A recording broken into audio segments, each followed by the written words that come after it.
ये कहानी एक रोमांचक कहानी है। कहानी में नई बहू रात 2 बजे अजीब हरकतें करती है, लेकिन जब सच सामने आता है तब सबके होश उड़ जाते हैं। अंत तक जरूर पढ़े। हेलो दोस्तों, मेरा नाम साधना है। मेरे बेटे की शादी मैंने मुश्किल से की। वो एक लड़की से प्यार करता था, लेकिन मैं नहीं चाहती थी कि उसकी शादी उसी से। उसे बहुत समझाया और उसकी शादी गांव की एक सीधी साधी लड़की से करवा दी। लड़की का नाम सुषमा है। मुझे पता था कि वो लड़की मेरे बेटे और इस घर के लिए बहुत अच्छी है, इसलिए मैंने उस लड़की की शादी मेरे बेटे से करवा दी। सुषमा हमारे घर में आई। लड़की घेरेलू थी, बड़ों का सम्मान और घर का काम करती थी। अभी 10 ही शादी को हुए थे, लेकिन मुझे लगने लगा कि मैंने अपने बेटे की शादी इस लड़की से करवा कर अच्छा किया। मेरा बेटा राजेश भी खुशी लग रहा था, लेकिन उस रात के बाद मेरी यह सोच बदल गई। एक रात करीब 2 बजे मेरे बेटे के कमरे से चीखने की आवाज आने लगी। ये चीखें मेरी बहू की थी। मैंने थोड़ी देर तक सुना, फिर वो चीखना बंद हो गया। मेरे पति को ये सब सुनाई दिया था, नहीं समझा, इसलिए दरवाजा नहीं खटखटाया। सुबह मेरी बेटी भी बोल रही थी कि मम्मी रात को कौन चीख रहा था। मैंने उसकी बात काट दी, कहा कि कोई नहीं, शायद कोई बाहर से चीख रहा था। मेरी बहू का स्वभाव उस दिन से बदल गया। वो चुप थी सारा दिन। मैंने सोचा शायद पति पत्नी के बीच की कोई बात होगी, इसलिए मैंने कुछ पूछा नहीं। अगले रात फिर 2 बजे वही हुआ। मेरे बेटे के कमरे से फिर चीखने और रोने की आवाज आने लगी। इस रात वो आवाज करीब 10 मिनट तक चली। मेरी बेटी उठ गई और उसने हमारे कमरे का दरवाजा बजाया। मैंने दरवाजा खोला, देखा तो वो बहुत डरी हुई थी। बोली, मम्मी यह क्या है? भाभी रोज रात को रोती और चीखती क्यों है? क्या होता है? कमरे के अंदर चलो, अभी दरवाजा खुलवाते हैं। मैं दरवाजे के पास जाने लगी तो मेरे पति ने मुझे रोक लिया, कहा कि रुको, अभी बात मत करो, कल सुबह दोनों से बात करते हैं। उस रात को मेरा सोना मुश्किल हो गया था। सुबह मेरी बहू जल्दी उठकर घर के काम में लग गई। मैं सुबह अपने बेटे के कमरे में गई। उससे पूछा, क्या बात है, रात को बहू रोती क्यों है? उसका चेहरा पूरा उतरा हुआ था। बोला, कुछ नहीं। उसकी बातों से और आंखों से साफ दिखाई दे रहा था कि वो कुछ छिपा रहा है। उन्होंने भी उससे पूछा, लेकिन वो कुछ नहीं बोलकर घर से बाहर चला गया। मैंने मेरी बहू से पूछा, वो कुछ काम कर रही थी। उसको देखकर ही ऐसा लग रहा था कि जैसे रात में ठीक से सोई नहीं है। आंखें साफ बता रही थी। मैंने उसे पूछा, क्या हुआ, तुम रात को रो क्यों रही थी? वो बोली, रो रही थी कब? नहीं, मैं तो सो रही थी और मुझे तो कोई आवाज नहीं आई। आप क्या बात कर रही है? उस कमरे में ऐसा क्या हो रहा था? ये बात या तो मेरी बहू जानती थी या बेटा, लेकिन दोनों ही कुछ नहीं बता रहे थे। पर दोनों के चेहरे से साफ पता चल रहा था कि कुछ है जो ये दोनों छिपा रहे हैं। लेकिन क्या? अब जब भी रात आती मुझे नींद ही नहीं आती, क्योंकि आधी रात को फिर वही होता। बहू जोर से चीखती और मेरे मन में कई सवाल थे, क्या होता है उस कमरे में? फिर एक रात करीब 2 बजे मेरे घर में वो हुआ जो मैंने सोचा भी नहीं था। मेरी बहू रात को कमरे से बाहर आ गई। उसके कपड़े कहीं भी जा रहे थे, उसे कुछ होश ही नहीं था। बाल खुले थे और वो घर के चौक में आकर बैठ गई। जोर से चीखने और रोने लगी। हम सभी घर वाले बाहर आ गए। मेरा बेटा भी कमरे से डरा हुआ बाहर आया। बहू की ऐसी हालत देखकर हम सभी डर गए थे। मैंने मेरे बेटे से पूछा कि ये क्या है? वो बोला, बस माँ देख लूं, ये रोज रात 2 बजे ऐसे ही किया करती है। मैं आप लोगों को क्या बताता। सुबह जब उसे पूछता हूँ तो उसे कुछ याद ही नहीं रहता है। बोलती है, मैंने तो कुछ नहीं किया।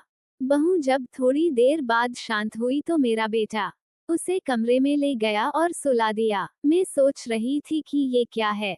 मैंने मेरे बेटे को कहा कि तू उसे उसके घर छोड़ आना सुबह। मैं उसकी माँ से बात करूंगी। सुबह होते ही मेरा बेटा उसे कुछ बहाना करके उसके घर छोड़ आया। मैंने उसकी माँ से बात की। उसकी माँ ने कहा कि ये क्या बोल रहे हैं, मेरी बेटी बिल्कुल ऐसा नहीं करती है। मैंने जो सोचकर राजेश की शादी उससे की थी वैसा हो नहीं सका। बहू को छोड़े अब 20 दिन हो गए थे। इस दौरान उसके घर से फोन आता रहा लेकिन मैं टालती रही। मेरा बेटा भी कह रहा था कि मेरे वो दिन कैसे निकले हैं मैं ही जानता हूँ। मैं उसे वापस नहीं ला सकता। कहीं उसने मेरी जान ले ली तो क्या करोगी। मैंने उस पर फिर ज्यादा दबाव नहीं डाला, पर मैं अपने आप को कोस रही थी। मैंने अपने बेटे की शादी उस लड़की से क्यों करवा दी। अब मेरे घर में कोई नहीं चाहता था कि वो वापस आए। इन्हीं सब बातों में 3 महीने निकल गए। फिर एक दिन अचानक ही मेरी बहू अपने सामान के साथ वापस मेरे घर आ गई। वो आते ही मुझसे कहती है, मांजी मैं जानती हूँ कि आप मेरे बारे में क्या सोच रही है, लेकिन सच क्या है यह आपको पता नहीं। उसकी बातों से मुझे लगा कि कुछ है जो वो बताना चाहती है। मेरा बेटा घर आया और उसे देखकर गुस्सा हो गया। कहाँ ये यहाँ वापस आ गई। मैं अब यहाँ इस घर में नहीं रह सकता, मैं जा रहा हूँ। मेरी बहू ने उसी समय कहा क्यों, सच सामने आ जाएगा इसलिए डर रहे हैं।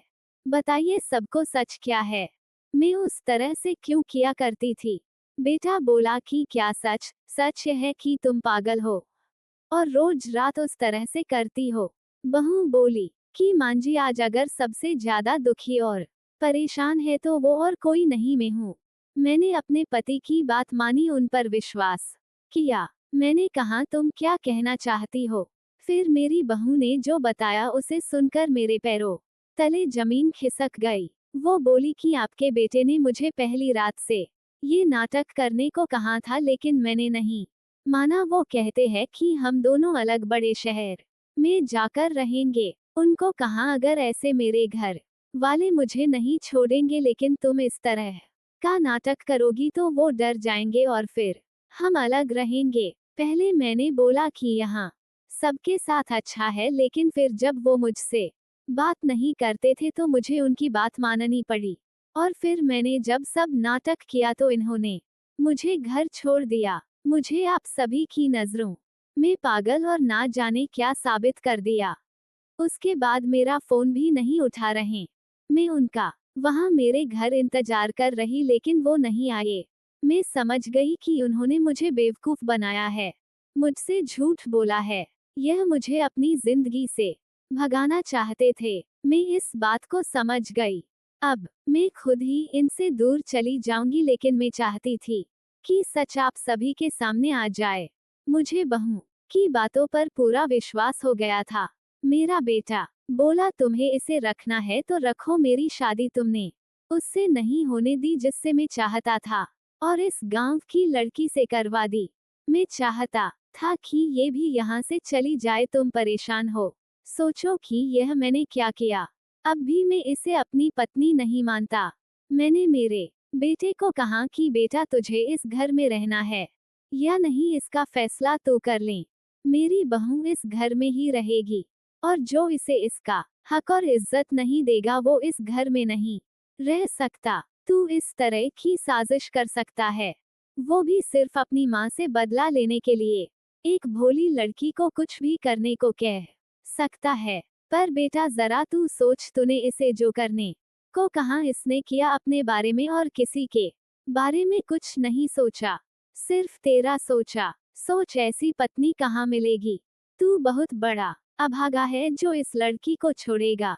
मैं बहुत खुश थी, मैंने अपने बेटे के लिए हीरा चुना था, लेकिन शायद मेरा बेटा ही उसके लायक नहीं था। मैंने मेरी बहू को प्यार से गले लगाया। मेरा बेटा भी कहीं नहीं गया। थोड़े समय तक जरूर नाराज रहा, लेकिन मुझे पता था उस लड़की से कोई प्यार किए बिना कैसे रह सकता था। आखिर धीरे धीरे सब ठीक होने लगा। आपको ये कहानी कैसी लगी कमेंट कर हमें जरूर बताएं। इसी तरह की कहानियाँ आप यहाँ पढ़ सकते हैं। हमारे साथ बने रहिए।